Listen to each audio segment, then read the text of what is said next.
একজন শিক্ষক কিভাবে তার ছাত্রের জীবনে প্রভাব ফেলতে পারেন তার সবচেয়ে বড় উদাহরণ নেতাজি সুভাষচন্দ্র বসুর শিক্ষক বেণীমাধব দাস। কটকের র্যাভেনশা কলেজিয়েট স্কুলে শিক্ষকতা করার সময় তার ছাত্র হন সুভাষ। তিনি সুভাষকে শেখান জীবন মানে শুধু পড়াশোনা নয়, জীবন মানে অন্যায়ের বিরুদ্ধে লড়াই।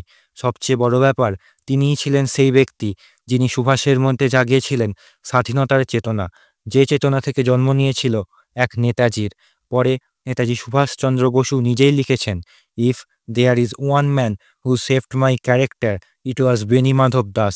আজ আমরা নেতাজিকে স্মরণ করি, শ্রদ্ধা করি, কিন্তু এই নেতাজি গড়ে ওঠার নেপথ্যে যে ব্যক্তি ছিলেন তার কথা আমরা কেউ মনে রাখি না। আপনি যদি এক সত্যিকারের দেশপ্রেমিক হয়ে থাকেন তাহলে অবশ্যই মনে রাখবেন বেণীমাধব দাসের নাম, যিনি ইতিহাস গড়েছিলেন ক্লাসরুম থেকেই।